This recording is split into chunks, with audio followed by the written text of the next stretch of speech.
Kaya po bang Lord, maraming salamat sa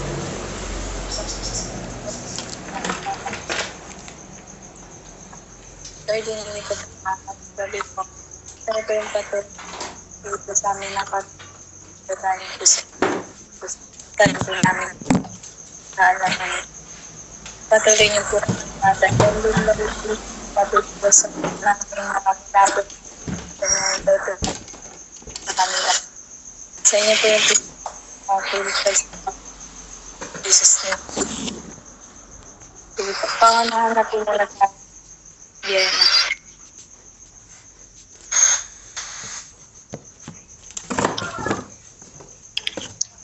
Sige po, wait lang po. Meron pong nakalog sa inyo.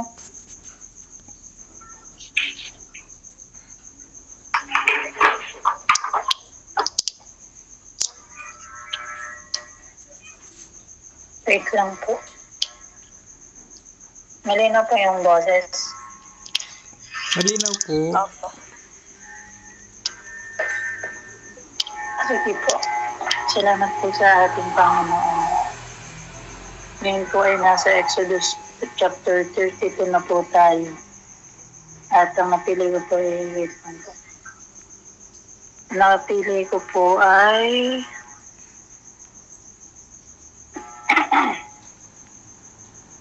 sabi po dito sa verse sabi po sa verse 26, sabi po dito ay kaya't tumayo si Moises sa pintuan ng kampo at sumita. Lumapit sa akin ang lahat ng nasa panig ni Yahweh at lumapit sa kanya ang mga Levita at parihin ko ang pagkabasa po ng salita po ng ating Panginoon. Kasi anuhin ko lang po muna, bigyan ko lang po ng konting hapyaw. Ito po ang sa Exodus chapter 32. Ito po yung umakyat si Moises dun po sa bundok, nagpunta siya sa Panginoon, nakipag-usap siya sa Panginoon, umabot, hindi ako nagkakamali, umabot po ng 40 days na hindi bumaba si Moises sa mga Israelita. Dahil doon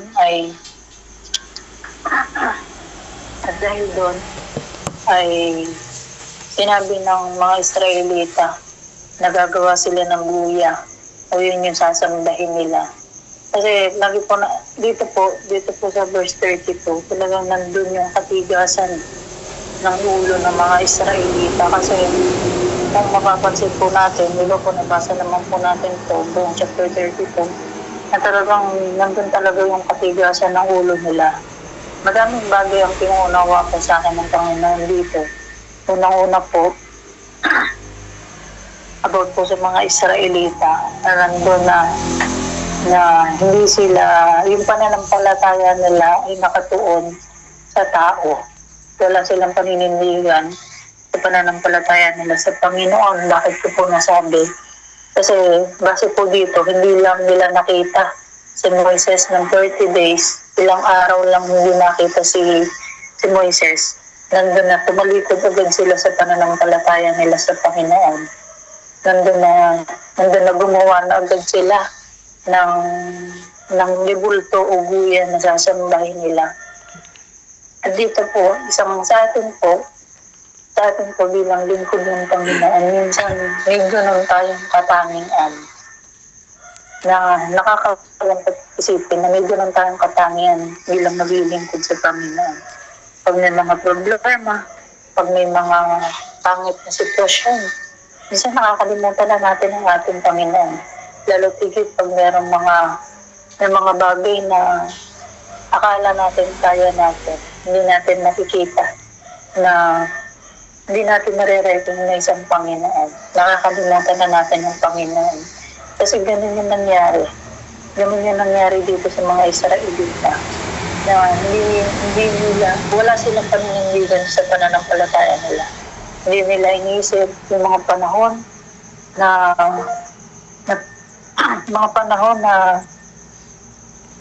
inalis sila ng Panginoon doon sa Egyptyo. Di ba po hindi nila naiisip na naglalakbay sila. Ang Panginoon nagbibigay sa kanila ng pagkain, na maiinom nila, ang Panginoon ang mag-iingat sa kanila. Dito, isang bagay po na dapat natin maunawaan na huwag tayo maging kagaya ng mga Israelita na matigas ang mga ulo.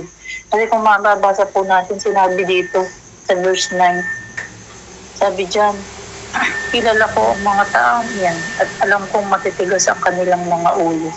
At dito, nakakalungkot isipin na tayo nga po minsan, yung mga lingkod ng Panginoon, nagiging ganito tayo, matigas ang ulo natin sa harapan ng Panginoon.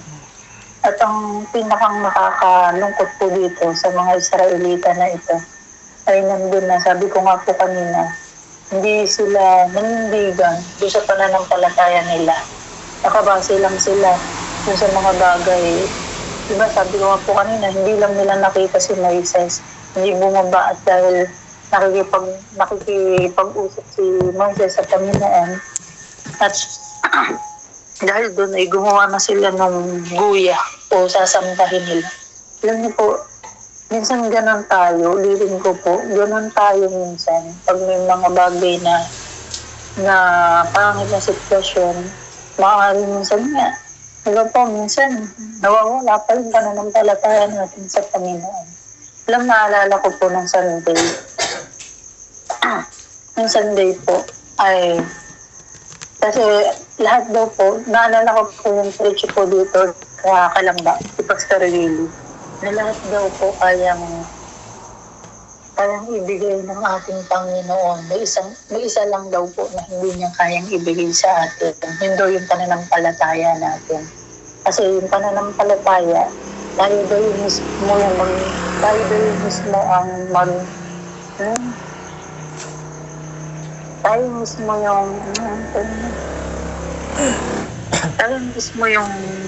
mag-ano ng pananampalataya natin. Kasi pag daw ang Panginoon mismo yung nagbigay sa atin nun, kasi parang wala lang. Kaya mismo tayo yung mag-decide ng pananampalataya natin sa Panginoon. Yun daw yung isang bagay na hindi ibibigay sa atin ng Panginoon, yung pananampalataya. Kasi tayo yung mismo yung mag-decide sa sarili natin na magkukumit tayo sa Panginoon, mananampalataya tayo sa Panginoon. At naalala ko lang po, kasi dito sa mga Israelita, na talagang grabe na yung ginawa, pinalaya na sila ng Panginoon sa pagkaalipin sa Egypto, pero nandun na tinalikuran pa rin nila ang Panginoon. At sabi ko nga po kanina, nakabase yung pananampalataya nila dun sa tao, kay Moises. Di ba po, minsan ganun din ang isang tao. Pag may kaibigan ka na hindi nag-church, hindi ka na din mag-church. Pag nag-away kayo ng kaibigan mo, di ba po, nagkaroon na apektuhan yung pananampalataya natin sa Panginoon. At isang bagay ang pinakamahalaga po dito na pinaunawa sa akin ng Panginoon na yung maging pundasyon ng pananampalataya natin ay hindi nakabase dun sa tao. Kundi lagi natin tandaan na yung pundasyon na dapat natin binibuild tayo bilang naglilingkod sa Panginoon. Ito yung pundasyon na nakatuon sa ating Panginoon. Kasi paano na lang kung yung pananampalataya natin ay nakabase din sa kaibigan natin o kahit kaninong tao. Kasi alam mo, tandaan po natin, pag ang pananampalataya mo ay nakabase sa tao, kahit sinong tao pa yan.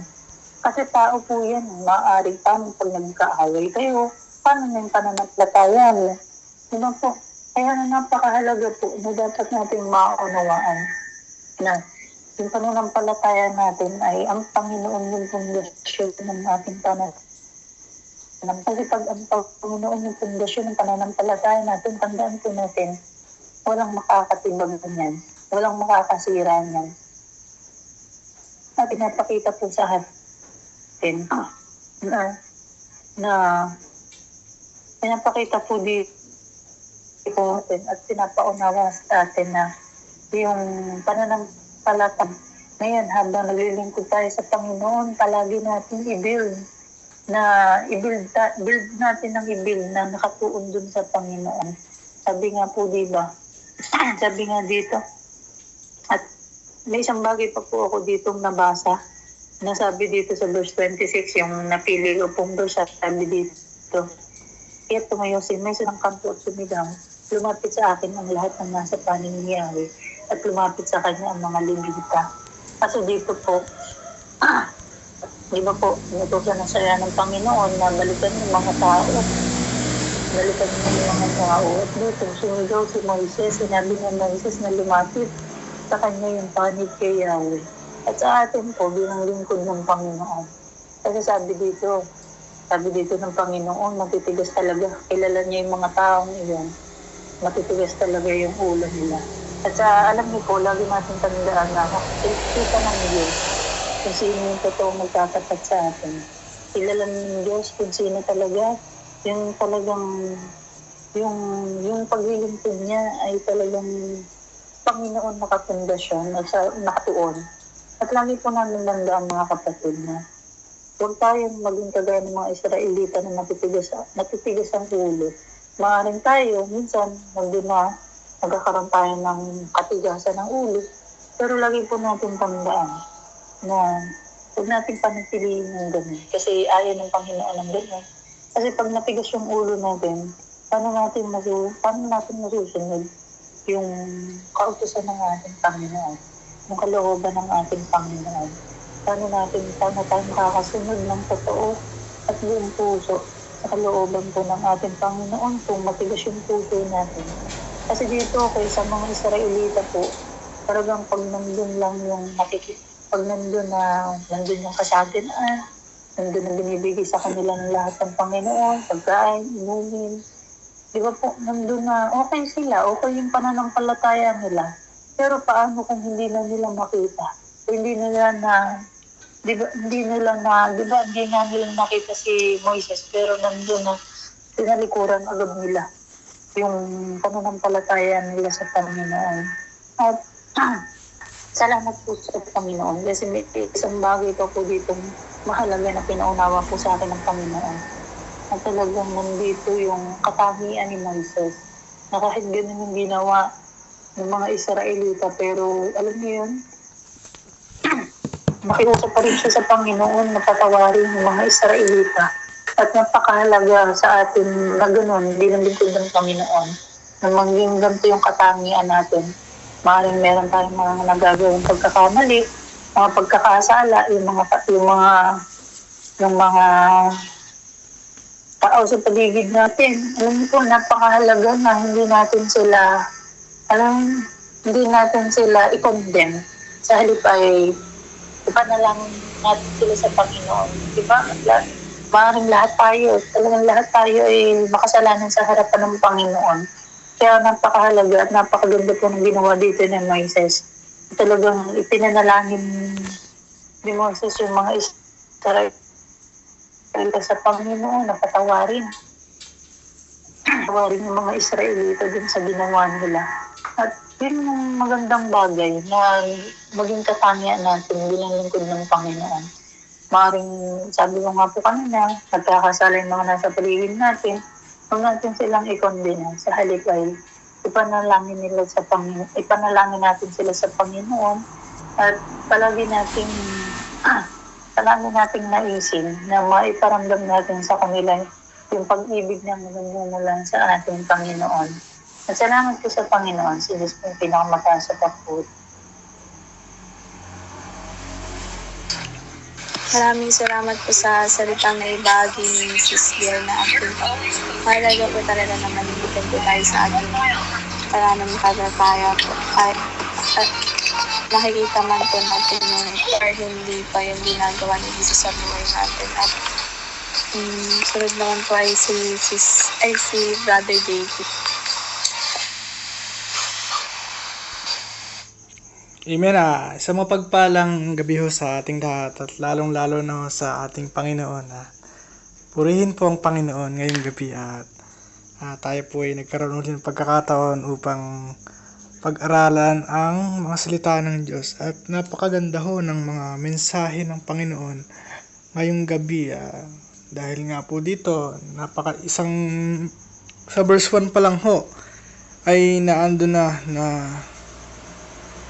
yung paalala sa atin bilang mga mananampalataya na kailangan ho nating huwag tayong maging mainipin sa lahat ng mga ating mga kahilingan, sa ating pong mga sa ating mga dinaranas na ganun nga po. Basahin ho natin yung sa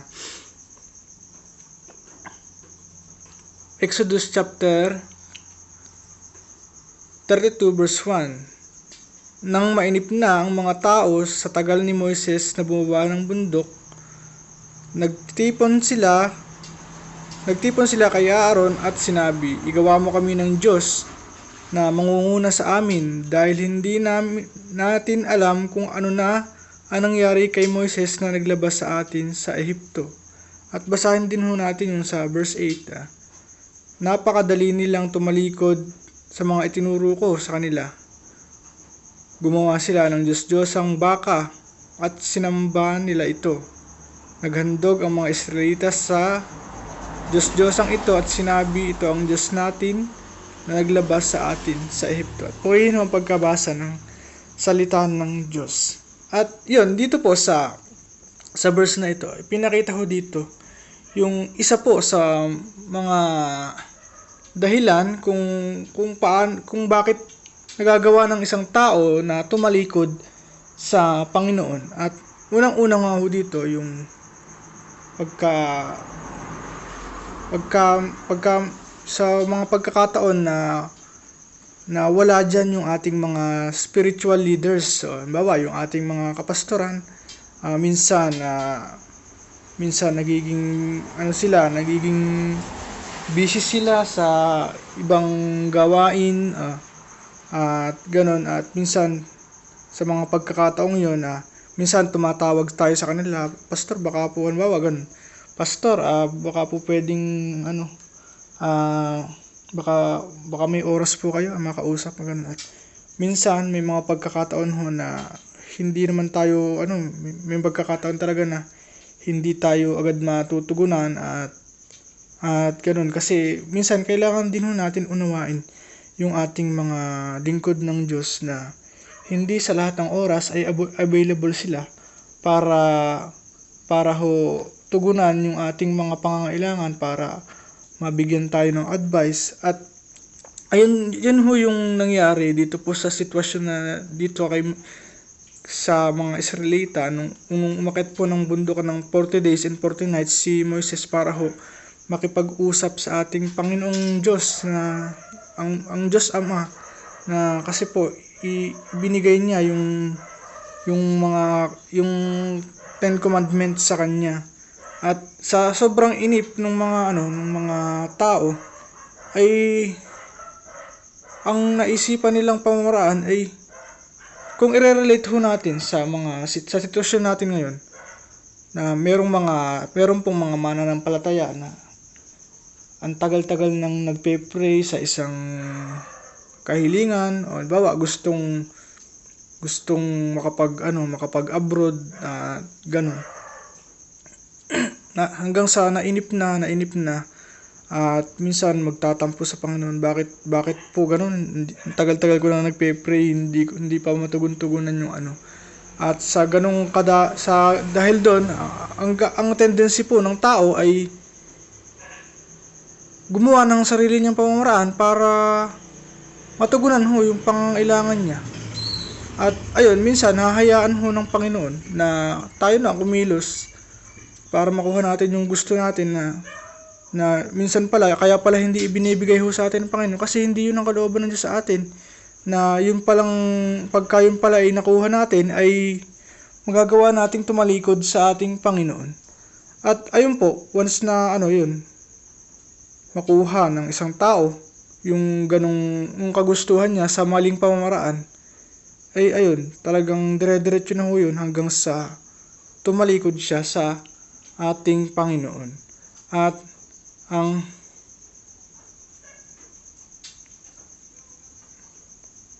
isa pa nga po, isa pa hong dahilan kung bakit po nagagawa ng tao na tumalikod sa Panginoon, yung pagka ang isang tao ay napaligiran ng mga taong hindi rin ho, wala hong sapat na pagkakakilala sa ating Panginoon, na napapaligiran ng mga taong hindi mananampalataya. At basahin ho natin yung sa unang hari chapter 11 verse 4 to 6. Ito po yung nangyari kay Solomon. At kasi nga po si Solomon po ay sumuway sa ating Panginoon, kasi talagang nung umpisa pa lang ay sinabihan ho siya na hindi ho siya pwedeng mag-asawa ng hindi niya kalahi, at ang dami niyang naging asawa. Naging asawa niya kung saan pa yung mga pinagbabawal na mga lugar ay doon pa siya kumuha ng mga asawa, at nagkaroon ho siya ng 700 na asawang mga prinsesa at 300 na mga asawang mga alipin. At ayun, nang matanda na siya, nahimok siya ng kanyang mga asawa na sumamba sa ibang mga Diyos. Hindi na naging maganda ang relasyon niya sa Panginoon na kanyang Diyos, hindi tulad ng ama niyang si David. Sumamba siya kay Ashtoreth, ang diyosa ng mga Sidoneo, at kay Molek, ang kasuklam-suklam na Diyos ng mga Amonita. Sa pamamagitan nito, nakagawa si Solomon ng masama sa paningin ng Panginoon. Hindi siya sumunod ng buong katapatan sa Panginoon, hindi tulad ng ama niyang si David. At ayun nga po. Kaya po sa tayo bilang mananampalataya, talagang pinakang malaking advice ho pagka ho tayo pipili ng ating mga mapapangasawa na gano'n, kailangan talaga mananampalataya din, kasi yun po yung minsan hindi, most of the time talaga yun yung hindi, yun talaga yung nagiging dahilan kung bakit nagagawa ng isang tao na tumalikod sa ating Panginoon. Kasi minsan ang lalaki talaga, ang kahinaan niyan ay yung babae.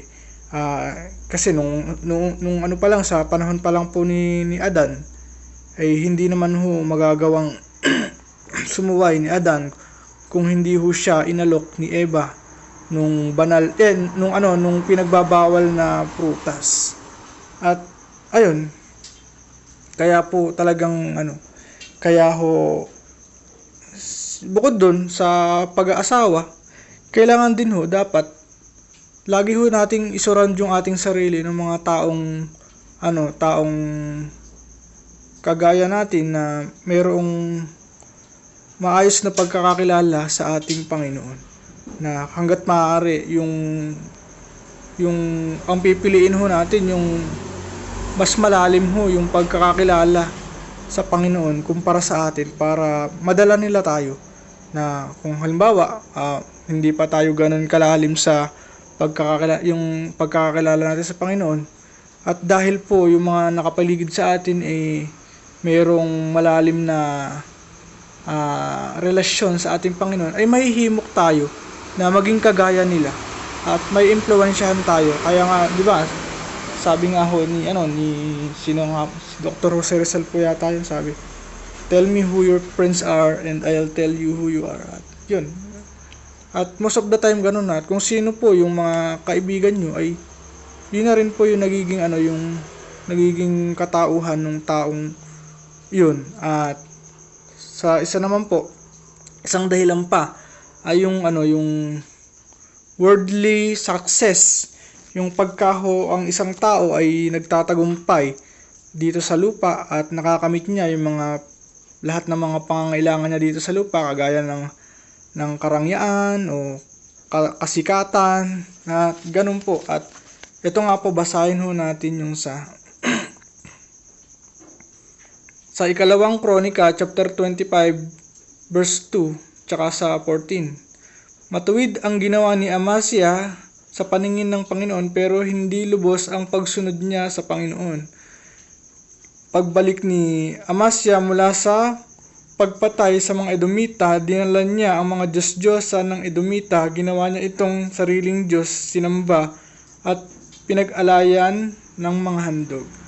At ayun nga po, dito nga po sa senaryong ito, si Amasya po ay talagang inatasan siya sa pag ano sa pagsalakay niya po sa mga Edomita, kailangan niya pong patayin lahat ng naroon, pati yung hari, mga babae, mga lalaki, mga hayop, mga lahat po ng maano nila doon, masusumpungan, kailangan nilang patayin, pero hindi niya ginawa yon dahil nga po nang hinayang po siya. Ay hindi, ang sabi ho dito kasi kaya daw niya ginagawa yon kasi naudyukan siya nung kanyang mga tauhan na kailangan itira nila yung mga magagandang klase ng mga hayop, mga tupa, mga baka, tapos yung mga alahas, yung mga magagamit pa doon. Kasi kailangan nilang pinsalain yun, kailangan nilang puksain lahat yun. Pero hindi yun ang ginawa nila. Nakinig siya doon sa takot niya na baka siya ay gawa ng masama pagka hindi niya sinunod yung mungkahi ng kanyang mga nasasakupan. At syempre pagkatapos naging mapagmataas din ho si Amasya kasi nagpagawa ho siya ng sarili niyang rebulto para maparangalan yung sarili niyang pangalan. At ayun po. At dito po, nung una po pala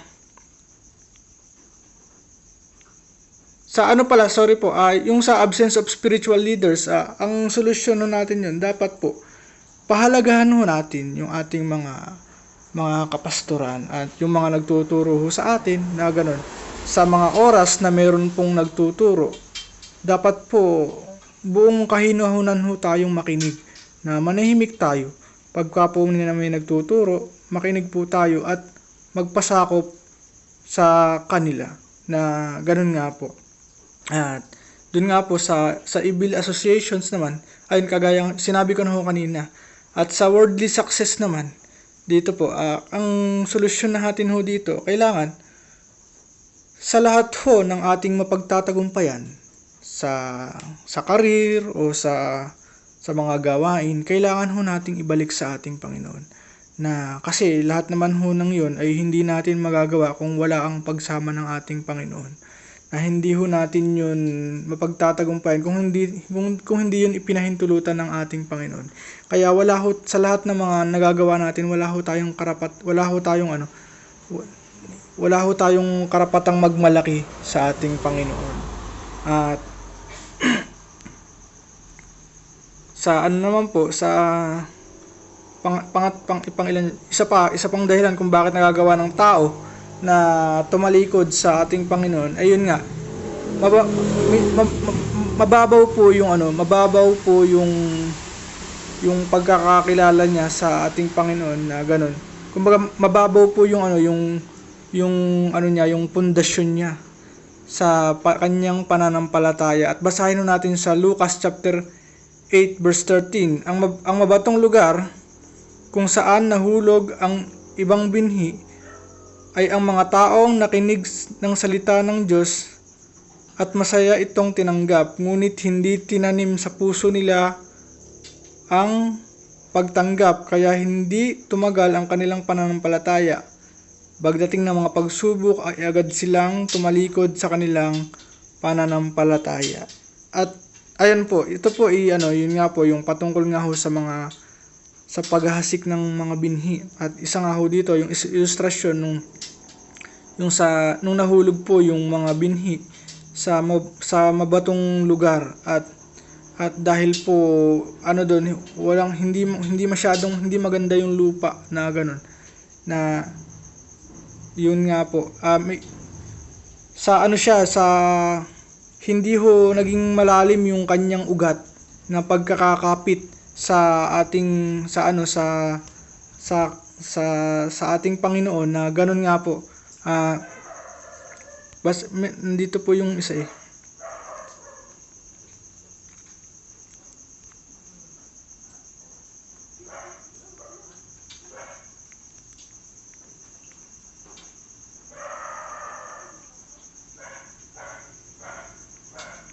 ayun nga po, dapat po talaga palalimin natin yung kasi nga po, pagka ganun, ang problema po sa tao talaga, isang dahilan na ganun nga po.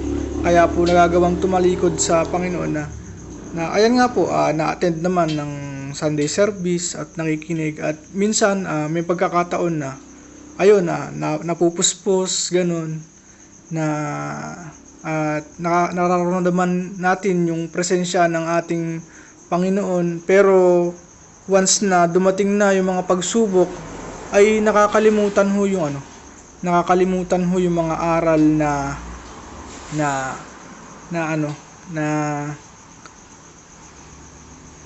yung mga aral na natututunan. At ayun nga po ang solusyon ho dito. Kailangan ho nating paglalimin yung yung ating relasyon sa ating Panginoon, para ho lagi ho tayong napapaalalahanan sa bawat araw na ating ginagawa, ay meron ho tayong babaunin na mga katuruan, para ho alam natin kung ano po yung gagawin natin sa bawat araw, na hindi po yung ganun, kasi hindi ho talaga sapat yung yung lagi lang yung tuwing linggo lamang po tayo makakapakinig ng salita ng Diyos. Paano na po yung natitirang 6 na araw kung hindi tayo ano pong babaunin natin? Kaya nga po, 'di ba, ang ating Biblia, ang salita ng Diyos ay tinatawag din hong pagkaing spiritual, na kagaya nga ho nung pagkain natin na yung kanin, yung mga ulam na ganyan, 'di ba? 3 beses ho tayong kumakain noon, tapos kalimitan yung iba minsan 5 hanggang 6 na beses pang kumakain sa loob ng isang araw. At sana'y ganun din po tayo bilang mga mananampalataya. Dapat hindi lamang po sa 1 beses lang sa isang linggo, bagkus hindi rin po dapat 1 beses lang sa isang araw tayo mag-aaral ng salita ng Diyos, bagkus hanggat may pagkakataon ho sa mga free time natin, mag-aral ho tayo ng salita ng Diyos. Kaya para rin naman ho yun sa atin, para manatili ho tayong matatag sa ating pananampalataya. At yun nga po, isa pa naman po yung emptiness of life. Basahin mo natin yung sa Lucas chapter 11 verse 24 to 26. Kapag lumabas ang masamang espiritu sa tao, gumagala ito sa mga tuyong lugar para maghanap ng mapagpapahingahan, at kung wala siyang matagpuan ay iisipin na lang niyang bumalik sa kanyang pinanggalingan.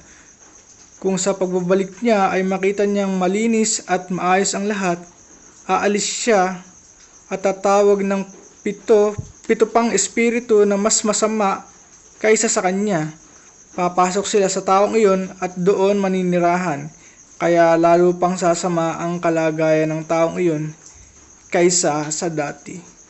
At ayun nga po, ito po yung masaklap na sitwasyon, na isang paalala ho sa atin na kailangan ho nating bantayan lagi yung ating sarili. Kailangan ho nating, dapat wag tayo magkulang sa ating Panginoon, na gano'n na kasi nga po, kagaya nga ho nung sinabi dito, na tayo once po tayo'y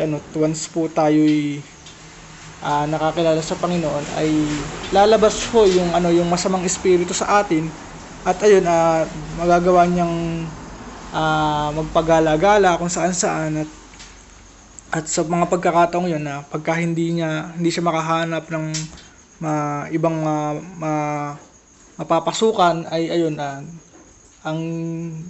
talagang ganun ang kaaway po, ay ganyan talaga. Lagi ho siyang nakabantay sa atin na magkamali, na isang lang po, makalingat lang ho tayo ng kaunti, ay ayan. Tsaka kaya nga po yan, pagka po nagawa nating magkulang sa ating Panginoon, kaya dapat po lagi ho tayong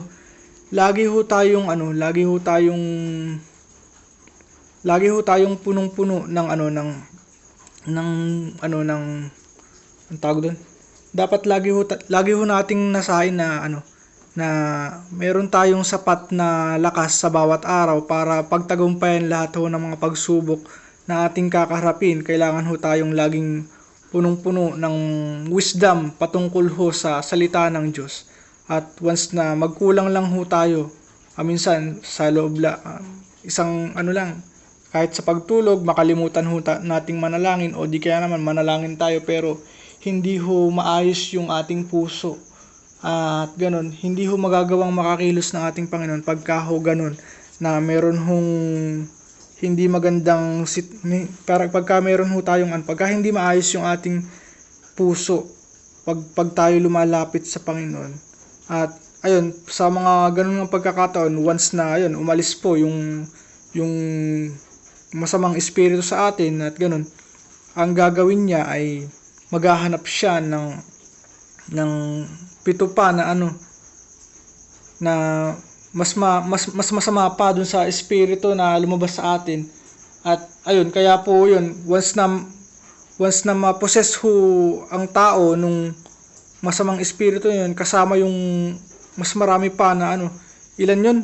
Kung ang pagbalik niya ay makitang aalis siya at tatawag ng pito pang espiritu na masama pa kaysa sa kanya. So, ibig sabihin, 8 na po yung masamang espiritu na papasok sa taong nagpabaya sa kanyang pananampalataya. Kaya yung taong yun na gano'n na magawang tumalikod sa ating Panginoon ay talagang mahihirapan na makabalik.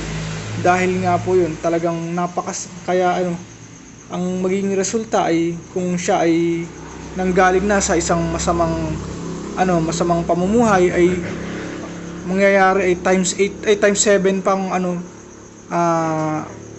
times 7 pa yung yung magiging kahihinatnan na mas masaklap kaysa nung mga nauna pa. Kaya napakahirap hong magbalik sa ating Panginoon pagka ho ganun ang nangyari. At isa pa nga po, yung lack of spiritual insight. At yung insight, ang ibig sabihin ho nito, yung the capacity to gain an accurate and deep intuitive understanding of a person or thing. At yun nga po, spiritual insight, ayun, yung kailangan ho, dapat, basahin ho muna natin sa Juan chapter 6, verse 63 to 66. Ang banal na espiritu ang nagbibigay buhay, hindi ito magagawa ng tao.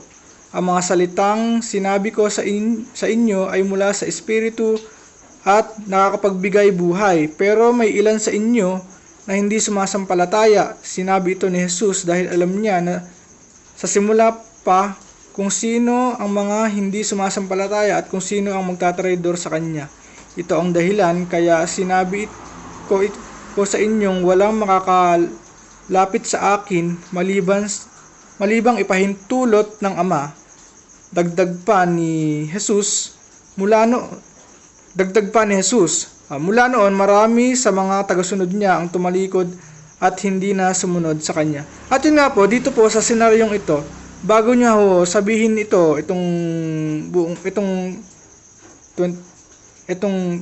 63, 64, 65, 60, apat na verse na ito, kung ating babalikan, yung pong mga naunang verse ay itinuro ho ng Panginoon ang itinuro ho ng Panginoon dito yung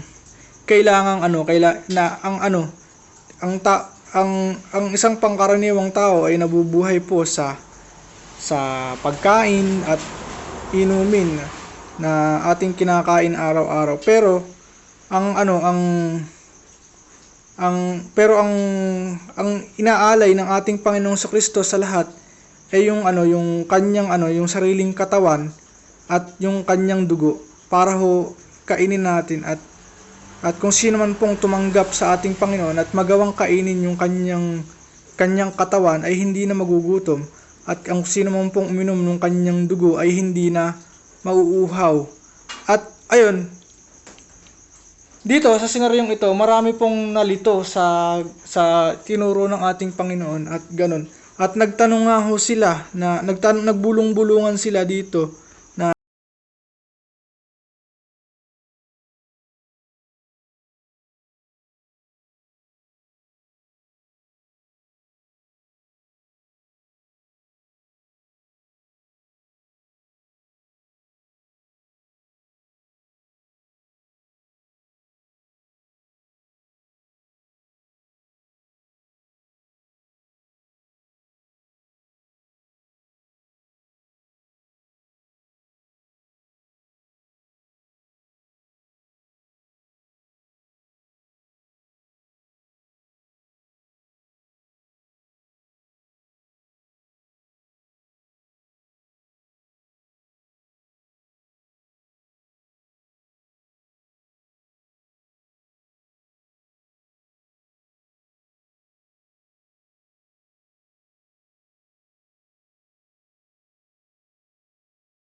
Nang marinig iyon ng mga tagasunod ni Jesus, marami sa kanila ang nagsabi mabigat ang itinuturo niya. Sino makakatanggap nito? Kahit na walang nagsabi sa kanya, alam ni Jesus na nagbubulong-bulungan ang mga tagasunod niya dahil sa mga tinuturo niya. Kaya sinabi niya sa kanila, hindi ba ninyo matanggap ang sinasabi ko? Paano pa kaya kung makita niyo ako na anak ng tao na pumaitas na pabalik sa aking pinanggalingan? At ayun nga po, kumbaga wala ho silang wala ho silang malalim na pagkakaunawa dun po sa itinuturo ng ating Panginoong Hesukristo. Kaya po yun, kaya napakahalaga ho dapat na mag-aral ho tayo ng salita ng Diyos ng may buong lalim na hindi ho pwede kung ano lamang po yung pagkakaunawa natin ay maging kontento na ho tayo dun. Kailangan ho, nasain ho natin na lagi ho tayong humingi ng gabay sa banal na espiritu para siya ho yung magpaunawa sa atin. Kung ano po ba talaga yung mensahe, yung pinaka-accurate na mensahe na ipinapahatid sa atin ng banal na espiritu. Kaya nga po, kagaya yung insight, the capacity to gain an accurate and deep intuitive understanding of a person or thing. Kaya yun, lagi nating pakanasain na maging na yung lahat ho ng ating matututunan sa ating pong pag-aaral ng salita ng Diyos. Nasain ho natin na maging yung pinaka-accurate po yung ating maunawaan sa tulong ho ng banal na espiritu na ganun. Kasi kung ganun nga po, kung hindi ho tayo aasa sa ating banal na espiritu ay magkakamali ho tayo. At yung sa panghuli po, yung kaya nagagawa ng tao na tumalikod sa ating Panginoon ay gawa ho nung the love of the world. At yun, na imbis na ang ating ibigin lamang ay yung ating Panginoong Diyos ay sa sobrang anong tawag doon basahin mo muna natin sa ikalawang Timoteo chapter 4 verse 10. Dahil iniwanan ako ni Demas at nagpunta siya sa Thessalonica, iniwan niya ako dahil mas mahal niya ang mga bagay sa mundong ito. Si Crescens naman ay nagpunta sa Galacia at si Tito ay sa Dalmatia. At ayun, yun, kalimitan sa isang halimbawa, sa isang lingkod ng Panginoon o di kaya naman sa isang mananampalataya na gano'n na sa sitwasyon sa ating paglilingkod. Kasi alam naman ho natin na hindi madali ang maglingkod sa ating Panginoon. Na minsan darating ho tayo sa pagkakataon na ayan, magigipit ho tayo, na darating tayo sa isang napakahirap na sitwasyon na minsan darating sa point na ang maisasalang-alang yung ating survival na gano'n nga na magkukulang tayo sa pinansyal o sa gano'n nga po sa pagkain. At ayun, kaya ho nagagawa ng iba na tumalikod sa ating Panginoon na minsan dahil mas malaki yung offer na halimbawa sa paglilingkod sa Panginoon na ganyan nga po. May mga lingkod ng Panginoon na ayun na nananalangin na humihiling na na parang minsan nangangako pa na na Lord magpapa-pray sa isang pastor na sasabihin, Pastor, pag-pray niyo naman po ako na ako po ay magkaroon ng trabaho sa abroad at pag po nangyari yun ay maglilingkod ay yun nga daw yung magtatapat ho siya sa ministry at tutulong sa pangangailangan ng church na ganun nga po. At ayun, hanggang sa point na makuha nga niya yun, yung ganong ano, yung, yung hinihiling niya. At pagka ho masyado ng maganda yung kinikita, at tapos masyado ng malaki yung oras na nakakain sa kanya, ay nakakalimutan ng ano, lumapit sa Panginoon, at nakakalimutan na rin yung pangako niya sa Panginoon na siya ay magtatapat sa kanya, na ganun. At hanggang sa, kaya nga ho, yun yung sobra ho nating pagpapahalaga sa ating trabaho o di kaya naman sa ating negosyo, sa lahat ho ng ating mga tinatangkilik, ay katumbas ho nun yung pagsamba sa Diyos-Diyosan. Dahil yun, pagka ganun po ay ang tinuturing na nating Diyos ay yung ano, yung ating, yung pera, yung yung ating trabaho o di kaya naman yung ating sarili, na ganun nga po. Kasi pinipili na ng tao na sundin yung kung ano man po yung gusto niya eh. Na ganun kasi ang ano naman natin, ang disenyo natin ng buhay natin, kailangan ho natin sumunod lamang sa ating Panginoon. Na siya po ang maghari sa ating buhay, na ganun nga po. Kaya yun, kaya dapat po sa ating nga po mga bilang mga mananampalataya, na lagi ho tayong ano, wag ho tayong magkulang sa ating Panginoon. Yun po yung number one na solusyon sa lahat po ng ano, kailangan ho lagi ho tayong magkaroon ng matibay na relasyon sa ating Panginoon. Kaya para hindi ho tayo makapagkulang sa Kanya. At ganun. At kung lagi ho tayong punong-puno ng wisdom patungkol ho sa ating Panginoon, ay hindi ho natin magagawang ipagpalit ang ating Panginoon sa lahat po ng bagay na naririto sa sanlibutan. Sa lahat ho ng kayang i-offer sa atin ni Satanas, ay hindi ho tayo madadaya at madadaya. At ayun po, at marami pong salamat.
Amen.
Yes.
Amen.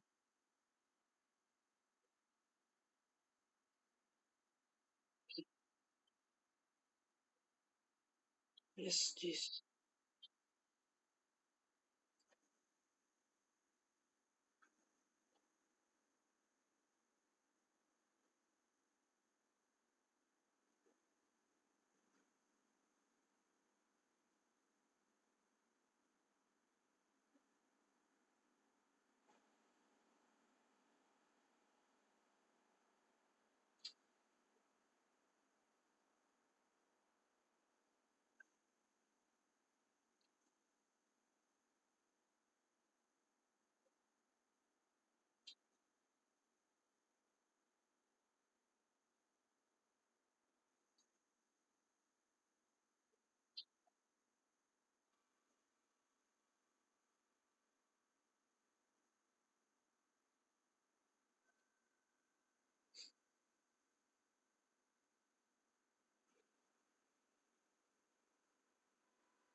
Yes.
Yes, Jesus.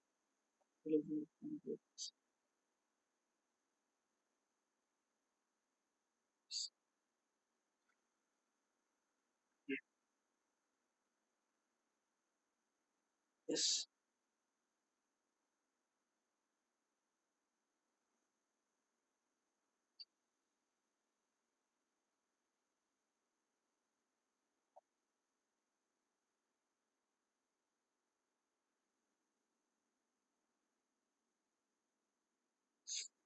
God bless po. Good night po.